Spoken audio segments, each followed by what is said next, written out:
ကဲကျွန်တော်တို့ပွဲစဉ်တွေတချို့ပွဲစဉ်တွေမှာတရားများတာမှုရှိခြင်းတချို့ပွဲစဉ်တွေမှာဗျမ်းမလိုက်ဖြစ်နေခြင်းဆိုရက်မိကုန်းထုတ်ဆရာကြီးအများကြီးနဲ့ပဲကွာဖလားတော့စက္ကန်နေခဲ့သေးရပေါ့လေဆိုတော့တင်စင်တော့ပြီးသွားပြီကွာတာဖိုင်နယ်ကိုတက်လာကြပြီပေါ့နော်ကွာတာဖိုင်နယ်မှာဆိုရင်ကျွန်တော်တို့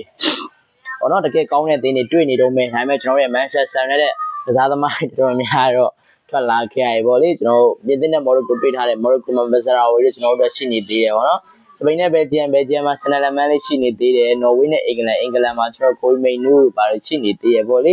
အာဂျင်တီးနားမှာတော့မာတီနက်တို့ပေါ့နော်ကျွန်တော်အသင်းရဲ့ကစားသမားတော်တော်များတော့ကွာဖလားရဲ့ကွာတာဖိုင်နယ်ထိတော့လက်ရှိနေထားမှာရှိနေတော့မယ်ဒါပေမဲ့ပေါ့နော်တကယ်ကျွန်တော်တို့မျှော်လင့်ထားတဲ့ကစားသမားတွေထင်ထားတဲ့အသင်းတွေကအကုန်လုံးဒီပါကကျဆုံးမှုတွေများစွာနေပေါ့လေနော်ကျွန်တော်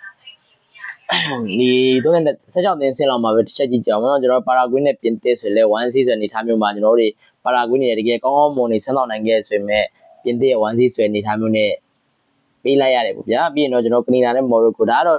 ပြောစရာမလိုပါဘူးနော်မော်ရိုကိုကအဲ့ပွဲကတော့တိတ်ပြောဘူးမော်ရိုကိုက 3C ဆိုပုံစံမျိုးနဲ့ရှူနိုင်ခဲ့တယ်ဒါပေမဲ့ကောင်းတယ်မော်ရိုကိုဒီကွာတာဖိုင်နယ်ကြီးတက်လာတကယ်မိုက်တယ်ပေါ့လေတွေ့ရမယ်တင်ပြင်သစ်ဆိုပို့ပြီးတော့စိတ်ဝင်စားဖို့တော့ကောင်းတယ်တစ်ဖက်မှာလည်းပေါ်တူဂီနဲ့စပိန်ပေါ့နော်နောက်ဆုံးမိနစ်မှာရှူသွင်းသွားတဲ့စပိန်ရဲ့သွင်းကိုနဲ့တူပဲပေါ်တူဂီတို့တော့ထွက်ခွာသွားတယ်ပေါ့နော်ရိုနယ်ဒိုရဲ့နောက်ဆုံးတလက်စတိုင်ကြီးကလည်းလုံးဝအဲ့မှာတင်ပြီးဆုံးသွားခဲ့တယ်ပေါ့နေမာစောကြီးထွက်သွားတယ်နေမာရဲ့ဘရာဇီးနဲ့နော်ဝေးပွဲစဉ်မှာလည်း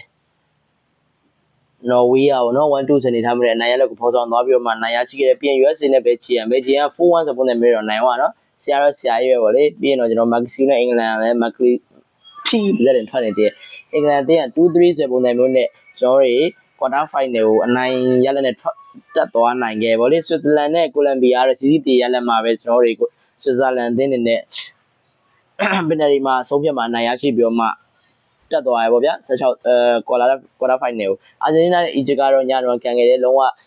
ကျွန်တော်အငင်းပွားပွဲအများကြီးနဲ့ပဲပွဲစဉ်တွေပြီးဆုံးသွားရဆိုပေမဲ့အာဂျင်တီးနားတော့ကွာတာဖိုင်နယ်တက်သွားပါတော့လက်ရှိမှာကွာတာဖိုင်နယ်မှာပြင်သစ်ကမော်ရိုကိုနဲ့တွေ့ထားတယ်စပိန်ကဘယ်ဂျီနဲ့တွေ့ထားရပါဗျာအဲ့နှစ်သင်းအဲ့အကုန်လုံးကလုံးဝစိတ်ဝင်စားကြကြီးပဲနော်နော်ဝေးနဲ့အင်္ဂလန်လုံးဝဆရာကြီးတွေကြီးပဲတွေ့ထားနော်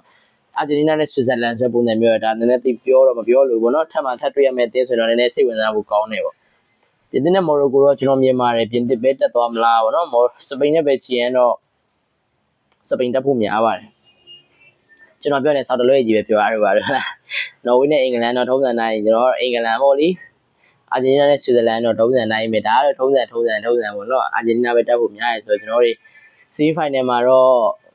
ပြင်သစ်နဲ့စပိန်သွားတွေ့မယ်အင်္ဂလန်နဲ့အာဂျင်တီးနားသွားတွေ့မယ်လို့တော့မြင်တယ်ဗျညီတို့တွေနဲ့ဘယ်လိုမြင်လဲပေါ့နော်ကဲဒီပွဲစဉ်လေးတွေကွာတာဖိုင်နယ်လေးပြီးသွားရင်တော့ပိုပြီးစိတ်ဝင်စားရကောင်းတဲ့သတင်းတွေတက်လာမှာလက်ရှိမှာမန်ချက်စတာနဲ့ပတ်သက်ပြီးသတင်းတွေဆက်လက်တင်ဆက်ပေးနေရ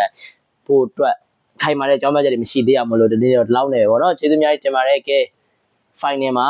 ဟော့ကတ်ရဲ့ချန်ပီယံဘယ်သူဖြစ်သွားမလဲဆိုတော့စောင့်ကြည့်နေပဲဒီဗီဒီယိုလေးမှာဆုံးသက်ပေးလိုက်စေ